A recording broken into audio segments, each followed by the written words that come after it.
ఈ ప్రపంచాన్ని విడిచి ఎక్కడికో వెళ్ళిపోవటమా మన పర్పస్? మేము చిన్నప్పుడు మా అమ్మ, మేము క్యాథలిక్ కుటుంబంలో పుట్టాను, క్యాథలిక్ గా పెరిగాను. మా అమ్మ మమ్మల్ని వేలాంకన్ని అనే ప్రదేశానికి తీసుకెళ్ళింది. అక్కడ సముద్రం, ఆ సముద్రం ఒడ్లో నేను మా అన్న ఆడుకునేవాళ్ళం. ఆడుకుని సముద్రం ఒడ్లో ఆడుకునేటప్పుడు ఏం చేస్తాం మనం? ఇసుకతో ఇల్లు కట్టుకుంటాం కదా, మంచిగా ఇసుక మెడలు కడతాం. ఇసుక మెడలు కట్టిన తర్వాత మా గుండు కొట్టేటోళ్ళు పైన గంధం పెట్టేది సలసల సలసల కాగుతూ ఉండేది అనమాట.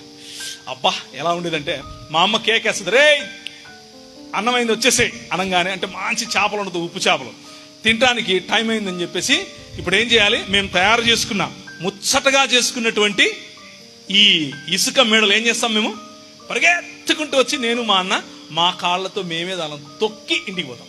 మన దేవుడు అలాంటి అంటారా? Is our god like that? ఆయన ఇది మంచిది, ఇది మంచిది, ఇది మంచిది, ఇది మంచిది అని చేసినటువంటి తన సృష్టిని ఒకానొక రోజు ఇది కాదు, తుచ్, ఇదంతా బాగాలేదు, వేరే చుట్టిపోదాం అంటాడా? That's what religion teaches. మతం అదే నేర్పిస్తుంది. బట్ మానవుడు తన అధికార దుర్వినియోగం చేత ఈ ప్రపంచంలోనికి ఏ మలినాన్నైతే తీసుకొచ్చాడు, ఏ పాపాన్నైతే తీసుకొచ్చాడు, ఏ మరణాన్నైతే తీసుకొచ్చాడు, ఏ దరిద్రాన్నైతే తీసుకొచ్చాడు, ఏ విభజననైతే తీసుకొచ్చాడు, ఏ హెచ్చుతగ్గులనైతే తీసుకొచ్చాడు, పాపం యొక్క పర్యవసానమైనటువంటి మరణాన్ని జయించటం కోసం, తిరిగి ఒకటి చేయటం కోసం భూమి ఆకాశములను సృష్టించినటువంటి దేవుడు భూమి ఆకాశముల నడుమ ఒక అగాధము వచ్చేలా మానవుడి నిర్ణయం ఎప్పుడైతే జరిగిందో, ఒక్క మానవుడు మళ్ళీ రావాలి. ఒక్క మానవుడు ఈ భూమి ఆకాశముల విభజనకు కారణకుడయ్యాడు. కానీ ఒక్క మానవుడు ఈ భూమి ఆకాశములను తిరిగి కలపాలి. ఇప్పుడు చదవండి 10వ వచనం. ఈ సంకల్పమును బట్టి ఆయన పరలోకమందున్నవే గాని భూమి మీద ఉన్నవే గాని సమస్తమును క్రీస్తునందు ఏకముగా సమకూర్చవలెనని తనలో తాను నిర్ణయించుకొనెను. The purpose of this one man, ఒక్క మానవుడు, ఆయనలో ఉన్నటువంటి క్రీస్తు అనేటటువంటి మానవుడు, ఆ మానవునిలో ఉన్నటువంటి సంకల్పం లేదా నిర్ణయం, దేవుడు చేసిన నిర్ణయం ఏమిటి అని అంటే, he wants to unite the heavens and the earth. భూమి ఆకాశములను లేకపోతే పరలోకమందున్నవే గాని భూమి మీద ఉన్నవే గాని సమస్తాన్ని క్రీస్తునందు ఏకం చేయాలి, సమకూర్చాలి. He don't want anybody to perish. ఎవరూ కూడా నశించిపోవటం ఆయనకి ఇష్టం లేదు. ఎవరు ఆయనను త్యజించటం కారణం చేత, ఆయనను తిరస్కరించటం కారణం చేత ఎప్పటికీ ఉండేటటువంటి మరణములో ఉండటం ఆయనకి ఇష్టం లేదు. జీవములోనికి మీరు రావటం ఆయనకి ఇష్టం. ఆయన సన్నిధిలో బ్రతకటం, మీరు ఆయన సన్నిధిలో బ్రతకటం ఆయనకి ఇష్టం. ఏ విధంగా అయితే ఆదాము దేవుని సన్నిహిత్యాన్ని, దేవుని స్నేహాన్ని ఎంజాయ్ చేశాడో, అలాంటి స్థితిలోనికి మీరు తిరిగి రావటం ఆయనకి ఇష్టం. అదే యేసు క్రీస్తు యొక్క పని. యేసు క్రీస్తు అనే ఈ మానవుడు ఈ ప్రపంచానికి వచ్చి ఏ మరణమైతే మానవులను బెదిరిస్తోందో, ఏ మరణమైతే మానవుణ్ణి చంపేస్తోందో, ఏ మరణాన్నైతే మానవుడు జయించలేకపోతున్నాడో, మరణం అంటే భయపడిపోతున్నాడో, ఎంత పాలెగాడైనా సరే, ఎంత తోపైనా సరే, చివరికి ఫరో అయినా సరే చచ్చి తీరాల్సిందే అన్నటువంటి ఆ సర్టనిటీ, అంత ఖచ్చితమైన నిక్కచ్చిగా ఉండే సత్యాన్ని ఆయన ఆలింగనం చేసుకున్నాడు.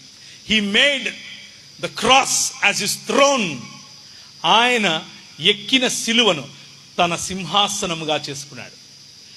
తన సింహాసనంగా చేసుకుని మరణమాన్ని ముల్లెక్కడాన్ని మరణం కళ్ళలో కళ్ళు పెట్టి చూసి దాన్ని ఆలింగనం చేసుకుని 3వ దినాన తన శరీరమందు, ఏ శరీరంలో అయితే మరణాన్ని ఆయన పొందుపరిచాడో, మరణాన్ని ఆయన ఒకటిగా తీసుకొచ్చాడో, అదే శరీరాన్ని 3వ దినాన తిరిగి లేపి, మరణమా నీ ముల్లెక్కడా అని అడిగాడు.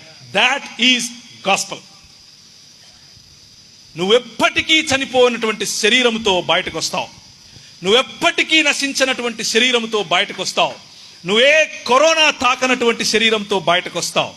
నిన్ను కాల్చినా, నిన్ను పూడ్చినా, నిన్ను కాకులకు గద్దలకు వేసినా ఆయన సృజనాత్మకత కలిగిన ఈ సృష్టికర్త అయిన దేవుడు నిన్ను తిరిగి జీవింపజేయబోతున్నాడు. పునరుత్థానములోనికి తీసుకుని రాబోతున్నాడు. ఆయన శరీరములో he bound the death and the eternity together. మృతాన్ని మరియు అమర్త్యాన్ని, అమృతత్వాన్ని ఆయన శరీరములో పొందుపరిచాడు. మానవుడు, ఒక్క మానవుడు మరణం అనేటటువంటి ఈ ముళ్ళును విరిచి పారేశాడు. దేవుణ్ణి తిరస్కరించడం అనే పాపాన్ని విరిచి పారేశాడు. 3 ప్రశ్నలు ఏవైతే ఆదాము దగ్గరికి, లేకపోతే 3 ప్రలోభాలు ఏవైతే ఆదాము దగ్గరికి వచ్చాయో ఆదాము జయించలేకపోతే, ఈ 3 ప్రలోభాలను క్రీస్తు అనే మానవుడు, ఈ ఆదాము జయిస్తాడు. అధికారం, ఆధారం మరియు ఆరాధన. ఆరాధన నా తండ్రికే, అధికారం నువ్వేంట్రా నాకిచ్చేది, ఐ యామ్ ద కింగ్. ఆధారం రొట్టెలు చేసుకో అన్నాడు, నో, నా తండ్రి మాట నాకు ఆధారం అని అన్నాడు. 3 రకాలుగా జయించి బయటకు వచ్చి, మరణమా నీ ముళ్ళెక్కడ అని అడిగి ఇప్పుడు అంటున్నాడు, కమ్ టు మై బాడీ, నా శరీరంలోనికి రా. కమ్ టు మై ఫ్యామిలీ, నా కుటుంబంలోనికి రా. Come in to my Kingdom, నా రాజ్యంలోనికి రా. అదే రక్షణ. ఈ లోక మర్యాద నుంచి మడిమ తిప్పి దేవుని మర్యాద వైపుకు రావటం. యేసుక్రీస్తు అనే ఒక శరీరంలోనికి స్త్రీ పురుషుడన్న తేడా లేకుండా, హెచ్చు తగ్గులన్న తేడా లేకుండా, కులం మతం అన్న తేడా లేకుండా, ఏ తారతమ్యం, ఏ విభజన లేకుండా ఒక్క మనిషి మనిషిగా నిన్ను మళ్ళీ పిలుస్తున్నాడు. మనిషిగా మారటం కోసం పిలుస్తూ ఉన్నాడు. ఈ 66 పుస్తకాలు ఉన్నటువంటి బైబిల్ గ్రంథం, it is not a religious book. ఇది కేవలం ఒక మతపరమైనటువంటి పుస్తకం కాదు. ఇది ఒక మానవుడు ఎలా ఓడిపోయాడు, ఇంకొక మానవుడు సర్వమానవాళిని ఎలా గెలిపించాడు అనే కథనం. మానవత్వానికి సంబంధించిన, మనుష్యతత్వానికి సంబంధించిన గాథ. అదే దేవుని రాజ్యం. ఈ ప్రాంతంలో దేవుని రాజ్యం కాకినాడ, పెద్దాపురం, సామర్లకోట, రాజమండ్రి, ఈ ప్రాంతాలలో భయంకరమైనటువంటి పరిస్థితులు. పెంట కుప్పల మీద బ్రతికే వాళ్ళు మన పూర్వీకులు. వారికి మూతికి ఒక ముంత కట్టేవారు, ముడ్డికి ఒక చీపురు కట్టేవారు. వారు నడిస్తే, వాళ్ళు నడిచినందుకు భూమి ఎక్కడ మైలైపోతుందో అని వెనక చీపురు కట్టుకు తిరిగారు. కాళ్లకు ఒక గజ్జె కట్టేవాళ్ళు, ఎందుకంటే ఫలానా వాడు వచ్చాడు అని తెలియటం కోసం. మన స్త్రీలకు పైన వస్త్రం వేసుకునే అధికారం ఉండేది కాదు. కారణం, నువ్వు స్త్రీవో పురుషుడివో మాకు తెలియదు.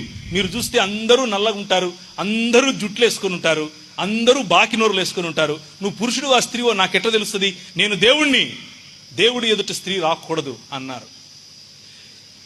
భయంకరమైనటువంటి స్థితిగతుల్లో ఉన్న మన జీవితాల్లోనికి నీతి సూర్యుడు ఉదయించే విధంగా ఈ గాస్పల్, రక్షణ మార్గం వచ్చింది. స్త్రీ పురుషులను ఒకే చోట కూర్చోబెట్టి చదువు చెప్పారు. కారణం, ద కింగ్డమ్ ఆఫ్ గాడ్, దేవుని రాజ్యం. 1799లో మొదలైన ఈ ఉద్యమం 1799లో బాప్టిస్టు వారు ఈ ప్రాంతానికి వచ్చినప్పుడు మొదలుపెట్టిన ఉద్యమం. ఆ తర్వాత మెల్లిమెల్లిగా లూథరన్ సంఘస్థులు, లండన్ మిషనరీ సొసైటీ వారు, చర్చ్ మిషనరీ సొసైటీ వారు ఇలా తీసుకొచ్చినటువంటి అనేకమైనటువంటి దాన్ని ఏమంటారు, సాంఘిక సంస్కరణలు. ఆ సాంఘిక సంస్కరణ కారణం చేత ఒకరు కాదు, ఇద్దరు కాదు, లక్షల కొలది ప్రజలు ప్రభువును తెలుసుకోవటం, దేవుని రాజ్యములోనికి కాలు పెట్టడం, దేవుని రాజ్యములో సమానత్వాన్ని రుచి చూడటం, చదువును రుచి చూడటం, అందాన్ని రుచి చూడటం, డిగ్నిటీని రుచి చూడటం. అన్నారు స్త్రీలతో, నువ్వు ఎలా పైన జాకెట్ వేసుకుంటావు, నీ స్తనాలు మాకు కనిపించాలి కదా, నీ స్తనం ఎంత బరువు ఉందో చూసి దానికి మేము ట్యాక్స్ వేస్తామని అన్నారు. దాన్నే బ్రెస్ట్ ట్యాక్స్ అని పిలుస్తారు. భారతదేశంలో ఇది ఉండేది, మన ప్రాంతంలో ఇది ఉండేది, తీర ప్రాంతాలన్నిటిలో ఇది ఉండేది. ఇది ఒక చట్టముగా ఆ రోజుల్లో ఉండేది. బహుద్దూర్లు, రాయబహుద్దూర్లు దీనికి ఇన్ఛార్జీలుగా ఉండేవారు. స్థనం యొక్క బరువును బట్టి ట్యాక్సులు పెంచేవారు. అంటే నువ్వు బాగా తిని బలుస్తున్నావు కాబట్టి నీ దగ్గర డబ్బులున్నాయి, ట్యాక్సులు కట్టు అన్నారు. క్రైస్తవ సమాజం నో, అలా జరగటానికి వీలు లేదు అంది. అలా జరగటానికి వీల్లేదు. ప్రతి స్త్రీ దేవుని యొక్క స్వరూపము మరియు పోలిక చొప్పున ఉంది.